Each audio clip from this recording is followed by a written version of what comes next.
Good morning to all. നമ്മൾ ഇന്ന് ഈ വീഡിയോയിൽ ഡിസ്കസ് ചെയ്യുന്നത് +2 ഫിസിക്സ് ടെക്സ്റ്റ് ബുക്കിലെ ഒന്നാമത്തെ ചാപ്റ്ററായ ഇലക്ട്രിക് ചാർജസ് ആൻഡ് ഫീൽഡ് എന്നതിലെ ഒരു ടോപ്പിക്കാണ് ഇലക്ട്രോസ്കോപ്പ്.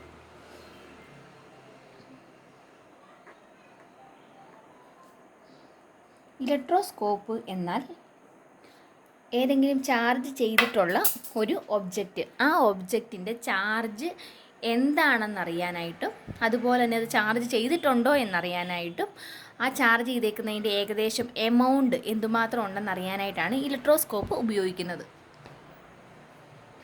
ഒരു ഇലക്ട്രോസ്കോപ്പ് നമുക്കൊന്ന് വരച്ച് നോക്കാം.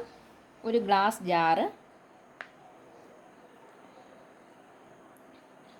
അതിനെ ഒരു മെറ്റൽ ഡിസ്ക് ഉപയോഗിച്ചുകൊണ്ട് ടൈറ്റ്ലി ക്ലോസ് ചെയ്തിരിക്കുന്നു.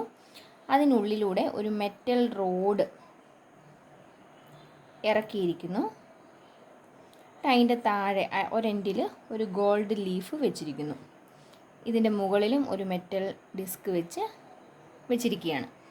അപ്പോൾ ഇത് സാധാരണഗതിയിൽ നമ്മൾ ഗോൾഡ് ലീഫ് എന്ന് പറഞ്ഞാലും കുട്ടികളൊക്കെ ഇപ്പോൾ എക്സിബിഷനൊക്കെ ചെയ്യുമ്പോൾ ഇവിടെ അലൂമിനിയം ഫോയിൽ ഉപയോഗിച്ചുകൊണ്ടാണ് ഈ ഒരു ഡിവൈസ് ഉണ്ടാക്കിയെടുക്കുന്നത്. അപ്പോൾ ഇവിടെ ഇലക്ട്രോസ്കോപ്പ് എങ്ങനെ വർക്ക് ചെയ്യുന്നു എന്ന് നമുക്ക് നോക്കാം. അതിന് ആദ്യം നമ്മുടെ ഇലക്ട്രോസ്കോപ്പ് ഓൾറെഡി ചാർജ് ചെയ്തിട്ടുണ്ടാവണം ഏതെങ്കിലും ഒരു പൊളാരിറ്റി. ഇപ്പോൾ നമ്മളിവിടെ പോസിറ്റീവ്ലി ചാർജ് ചെയ്തേക്കുന്ന ഒരു ഇലക്ട്രോസ്കോപ്പ് എടുക്കുകയാണെന്ന് കരുതുക. ഇതിനടുത്തേക്ക് പോസിറ്റീവായിട്ട് ചാർജ് ചെയ്തിരിക്കുന്ന ഒരു ഒരു ഒബ്ജക്റ്റ് കൊണ്ടുവന്നു കഴിഞ്ഞാൽ എന്ത് പറ്റും? ഇത് കോണ്ടാക്റ്റിൽ വരുന്നില്ല എങ്കിൽ ഇലക്ട്രോസ്റ്റാറ്റിക് ഇൻഡക്ഷൻ വഴി ഇത് ചാർജ് ചെയ്യുന്നുണ്ട്. എങ്ങനെ വരും? നമ്മൾ ഓൾറെഡി പഠിച്ചു. സെയിം ടൈപ്പ് ചാർജ് ഫാർദർ എൻഡിലും ഓപ്പോസിറ്റ് ടൈപ്പ് ചാർജ് നിയറർ എൻഡിലും ഫോം ചെയ്യും. അതായത് പോസിറ്റീവ് ചാർജ് ഉള്ളൊരു മെറ്റീരിയലിനെയാണ് കൊണ്ടുവരുന്നെങ്കിൽ ഈ ഡിസ്ക് പോസിറ്റീവ് ആവുമോ നെഗറ്റീവ് ആവുമോ? ഈ ഡിസ്ക് നെഗറ്റീവ് ചാർജായിട്ട് മാറും. പോസിറ്റീവ് ചാർജ് ഇങ്ങോട്ട് വരും. അപ്പോൾ എന്ത് വന്നു? ഈ ലീഫിലുള്ള പോസിറ്റീവ് ചാർജിൻ്റെ എണ്ണം കൂടിക്കഴിയുമ്പോൾ എന്ത് പറ്റും? ഇത് തമ്മിൽ കൂടുതൽ റിപ്പൽ ചെയ്യുന്നു. അതായത് ഡൈവേർജൻസ് കൂടി നിൽക്കുന്നു. എന്നാൽ നേരെ തിരിച്ചാണെന്ന് വിചാരിക്കാം. ഇവിടെ നെഗറ്റീവ് ചാർജ് ഉള്ളൊരു ഒബ്ജക്റ്റിനെയാണ് കൊണ്ടുവരുന്നെങ്കിൽ എന്ത് പറ്റും? ഇത് നെഗറ്റീവ് ആണെങ്കിൽ, കൊണ്ടുവരുന്ന റോഡ് നെഗറ്റീവ് ചാർജ് ആണെങ്കിൽ ഡിസ്കിന് ഏത് ചാർജ് കിട്ടും? ഡിസ്ക് പോസിറ്റീവായിട്ട് വരും. ഇതിവിടെ ഓൾറെഡി പോസിറ്റീവ് ചാർജ് ആണ്.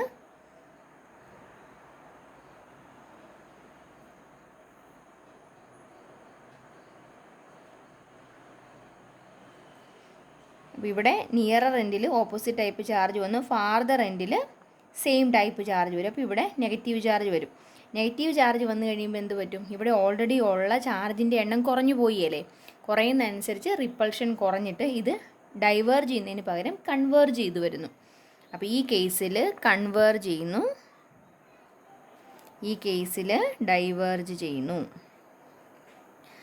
അപ്പം പോസിറ്റീവ്ലി ചാർജ് ചെയ്തേക്കുന്ന ഒരു ഇലക്ട്രോസ്കോപ്പ് ആണെങ്കിൽ പോസിറ്റീവ് ചാർജുള്ള ഒരു ഒബ്ജക്റ്റിനെ കൊണ്ടുവന്നു കഴിഞ്ഞാൽ അത് അതിനകത്ത് ഗോൾഡ് ലീഫ് ഡൈവേർജ് ചെയ്തു പോകുന്നു. നെഗറ്റീവ് ചാർജ് ഉള്ളതിനെ കൊണ്ടുവന്നു കഴിഞ്ഞാൽ കൺവേർജ് ചെയ്യുന്നു. അതായത് ഏത് ടൈപ്പ് ചാർജ് വന്നാലും ഒന്നെങ്കിൽ കൺവേർജ് ചെയ്യും അല്ലെങ്കിൽ ഡൈവേർജ് ചെയ്യും. അതായത് നമ്മുടെ ലീഫ് അനങ്ങുന്നുണ്ടെങ്കിൽ അതിനർത്ഥം എന്താണ്? കൊണ്ടുവന്നിരിക്കുന്ന ഒബ്ജക്റ്റ് ചാർജ് ചെയ്തിട്ടുള്ള ഒബ്ജക്റ്റാണ്. അപ്പോൾ ചാർജ് ഉണ്ടോ ഇല്ലയോ എന്ന് കണ്ടുപിടിക്കാൻ അത് മാത്രം നോക്കിയാൽ മതി. ലീഫിന് എന്തെങ്കിലും തരത്തിലുള്ള മൂവ്മെൻറ്റ് ഉണ്ടാവുന്നുണ്ടെങ്കിൽ അത് ചാർജ് ചെയ്തിട്ടുണ്ട്. ഇനി നമുക്കറിയാം ഇലക്ട്രോസ്കോപ്പ് ഓൾറെഡി പോസിറ്റീവ്ലി ചാർജ്ഡ് ആണ്. അപ്പോൾ ഇത് ഡൈവേർജ് ചെയ്യുവാണെങ്കിൽ അതിനർത്ഥം കൊണ്ടുവന്നിരിക്കുന്ന ഒബ്ജക്റ്റ് പോസിറ്റീവാണ്. ഇനി കൺവേർജ് ചെയ്യുവാണെങ്കിൽ അതിനർത്ഥം കൊണ്ടുവന്നിരിക്കുന്ന ഒബ്ജക്റ്റ് നെഗറ്റീവാണ്. അപ്പോൾ അതിൻ്റെ പൊളാരിറ്റി അറിയാനായിട്ട് പറ്റും. ഇനി ഒത്തിരി എമൗണ്ടിൽ ഡൈവേർജ് ചെയ്ത് പോകുന്നുണ്ടെങ്കിലോ, അതായത് ഇവിടെ ഡൈവേർജ് ചെയ്യുന്ന ആംഗിൾ വളരെ കൂടുതലാണെങ്കിൽ എന്ത് പറ്റും? അതിനർത്ഥം ഇവിടെ കൊണ്ടുവന്നിരിക്കുന്ന ഒബ്ജക്റ്റിനകത്തുള്ള ചാർജിൻ്റെ എമൗണ്ടും കൂടുതലായിരിക്കും. അല്ലെങ്കിൽ കൺവേർജ് ചെയ്യുന്നതിൻ്റെ എമൗണ്ട് ആംഗിൾ കൂടുതലാണെങ്കിൽ അവിടെയും എമൗണ്ട് കൂടുതലാണെന്ന് അറിയാൻ പറ്റും. അതായത് ഒന്ന് പ്രസൻസ് അറിയാം, രണ്ടാമത്തത് പൊളാരിറ്റി അറിയാൻ പറ്റും. ഏകദേശം എമൗണ്ട് കൂടുതലാണോ, ചാർജിൻ്റെ എമൗണ്ട് കൂടുതലാണോ കുറവാണോ എന്നും അറിയാൻ പറ്റും. ഇതിനു വേണ്ടി ഉപയോഗിക്കുന്ന ഡിവൈസാണ് ഇലക്ട്രോസ്കോപ്പ്.